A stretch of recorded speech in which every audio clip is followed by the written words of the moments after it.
Huwag mo akong pigilan sa mga insertions ko. Huwag ka nang makialam sa budget. Na ginagawa ko lang ang mga utos niya tungkol sa mga insertions na sinasabi niyang hindi na raw niya makilala. Nagsabi may pinapa-insert ng mga projects ang Pangulo na worth 50 billion pesos. Naging malinaw sa akin na siya mismo ang nag-utos kila Secretary Mina Pangandaman at Yusek Adrian Bersamin ang gusto niya ng 50 billion pesos na insertion. Ngunit ang sagot ng Pangulo, humingi ka ng bago or dagdag na insertions. Bakit hindi niya agad tinanggal noon pa? Kasi mismo siya ang nagbibigay ng utos. Ako mismo ang nakasaksi at nakausap ng mga taong direktang sangkot. Hindi lang po ang Pangulo ang may insertion sa budget, pati po si Congressman Sandro Marcos.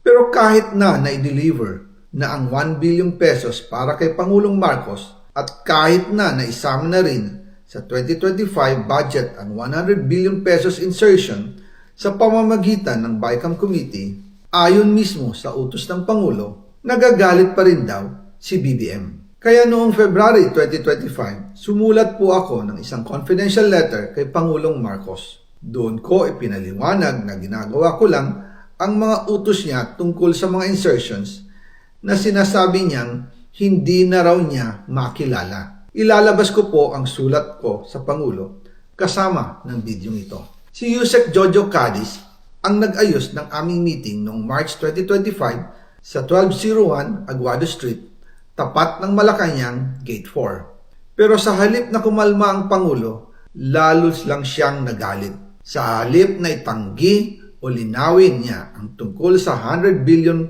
insertion, pinagsabihan niya kami ni dating Speaker Romualdez at sa akin mismo, diretsahan niyang sinabi, huwag mo akong pigilan sa mga insertions ko. Huwag ka nang makialam sa budget. Dahil sa mga binitawang salita sa akin ni BBM, naging malinaw sa akin na siya mismo ang nag-utos kila Secretary Mina Pangandaman at Yusek Adrian Bersamin na ipasok ang 100 billion pesos worth of projects. Kaya kung hindi talaga totoo na galing sa Pangulo ang utos, bakit hindi niya agad tinanggal noon pa sina Secretary Mina Pangandaman at Undersecretary Adrian Bersamin nang pinaalam ko sa kanya ang 100 billion insertions sa pamamagitan ng sulat. Bakit ngayon lang nila pinag-resign kung kailan nalaman ng publiko ang tungkol dito? And also kinausap ako ni Yusek Jojo Cadiz at nagsabi may pinapa-insert ng mga projects ang Pangulo na worth 50 billion pesos. And sinabi ko kay Yusek Jojo na meron ng instruction kay Secretary Mina Pangandaman at Yusek Adrian Bersamin about the 100 billion pesos insertion. And sabi niya, kakausapin niya ang Pangulo na kung pwede, doon na lang i-charge ang gusto niya ng 50 billion pesos na insertion. Ngunit ang sagot ng Pangulo, humingi ka ng bago or dagdag na insertions. Doon po nakita at naramdaman na hindi pwedeng sabihin ng Pangulo na wala siyang alam sa mga nangyayari. Kasi mismo siya ang nagbibigay ng utos. Ako mismo ang nakasaksi at nakausap ng mga taong direktang sangkot. Kaya hindi na pwedeng maghugas kamay at magturo na parang inosente. At kung titingnan ninyo ang 2026 budget, may panibago siyang 97 billion insertions. Pero ngayon, ipinasok na mismo sa President's Budget or NEP 2026. Yan po ang kinumpirma ni Secretary Manny Bunoan na may instructions ang Pangulo na magpasok ng 100 billion ulit sa President's Budget kaya wala na siyang pwedeng ipamigay. Ito ay nalaman ko noong May 2025 sa meeting namin kasama si dating Speaker Romualdez sa number 30 Tamarind Street, Forbes Park. Kaya nang nadiskubre ng House of Representatives ang insertion sa flood control sa 2026 budget, ibinalik namin ang DPWH NEP 2026 dahil mali na ito at panibagong flood control projects na naman.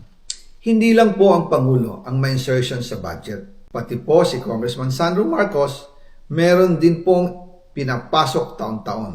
Noong 2023, may 9.636 billion pesos. Noong 2024, 20.174 billion pesos at nitong 2025, 21.127 billion pesos. Lahat-lahat, ang kabuuan ay 50.938 billion pesos. At bawat taon po, sa tuwing dumarating ang BICAM budget process, lagi po may utos si Congressman Sandro na ipasok ang mga proyekto niya. Nalaman ko na lang sa mga contractor na galit siya sa akin nung pinag-uusapan na ang 2025 GAA budget.